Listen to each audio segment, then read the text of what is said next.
$25, make it hurt.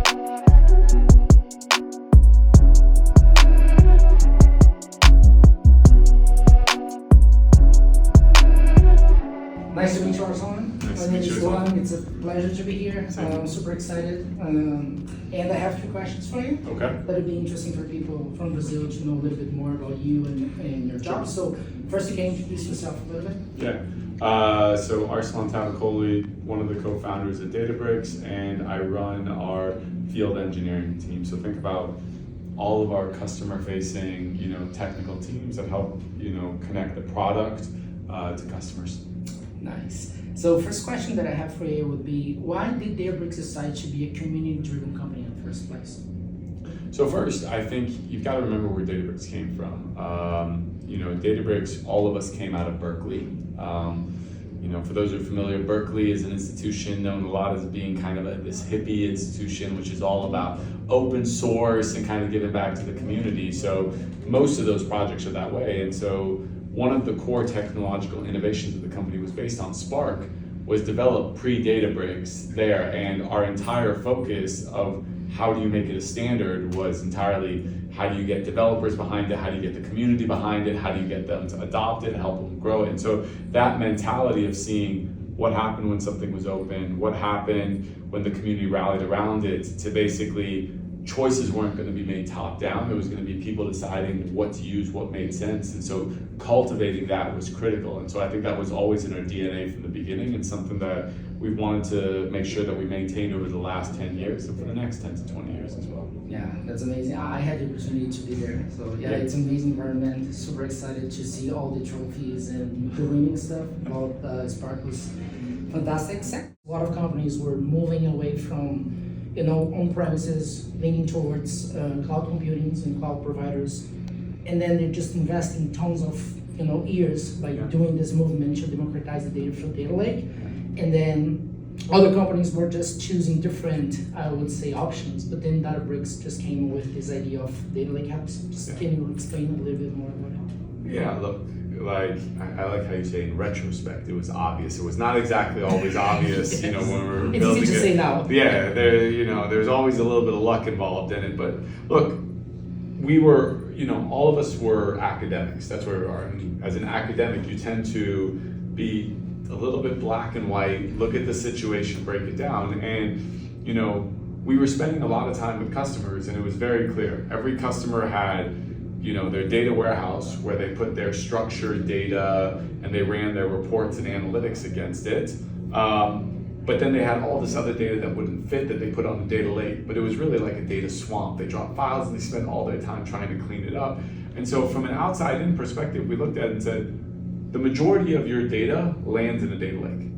Why are you gonna spend all this time pulling it out and putting a subset of it somewhere else, and all of the headaches it creates? There was no real technical reason. That's the way businesses were built, and they protected their fiefdoms. So, at some point we said, what's the reason why, especially in the cloud, because a lot of architectural advances, why can't we just take exactly what data warehouses have been doing around governance and structure and data quality, and engineer that to just work on your data in the data lake without moving it, make it open, and make it work for all of the data.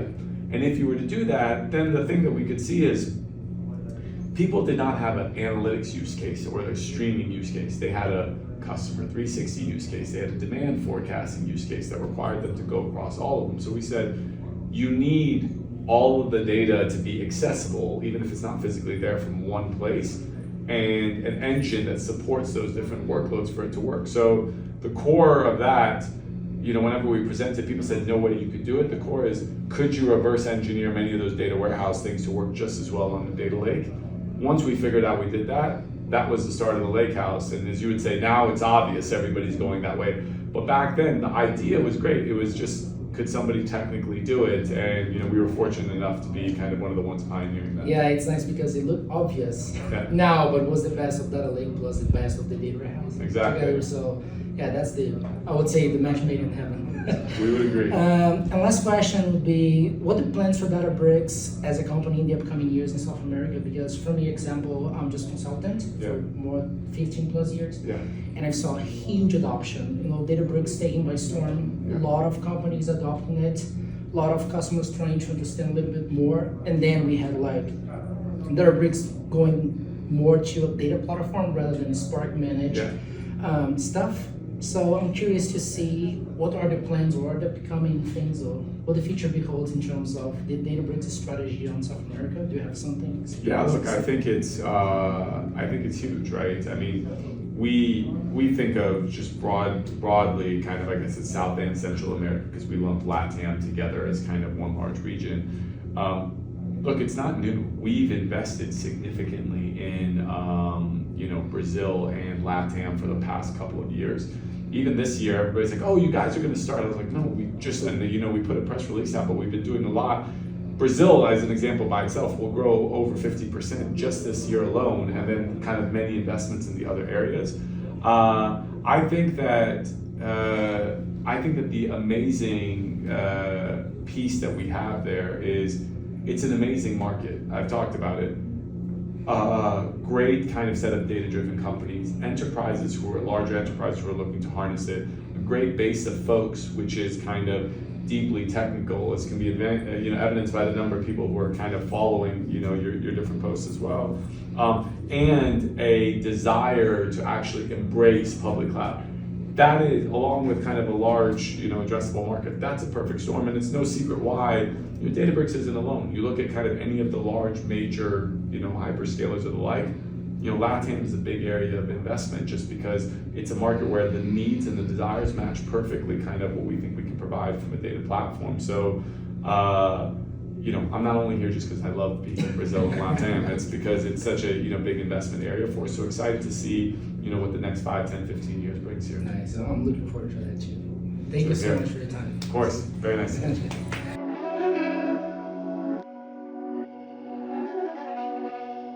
Just kidding, but basically we did like a couple of weeks ago, we just did Ask Me Anything and we got 46,000 views. Okay, so that's pretty awesome. Yeah, it was pretty awesome. It was 2 weeks, was pretty amazing. We had you and Flavio. And a few other basically just respond a lot of questions about the events. So this is helpful to me because they first said you're meeting with an influencer, and when somebody tells me influencer, I think somebody on Instagram posts like pictures of their watches and their life and their shoes, and I was like, I don't know how I'm going to contribute to this. No, that's not me. So, yeah, he's really curious about what he's why people reach me that way? You know, I'm just keep asking why people reach me that way. I'm a technical person, and people say that. Yeah, I think they definitely undersold you. They way undersold you. Man. I'm telling you. If they had said he's like a Simon, I would have been excited. It would have been way better. I'm not sure what's gonna ask.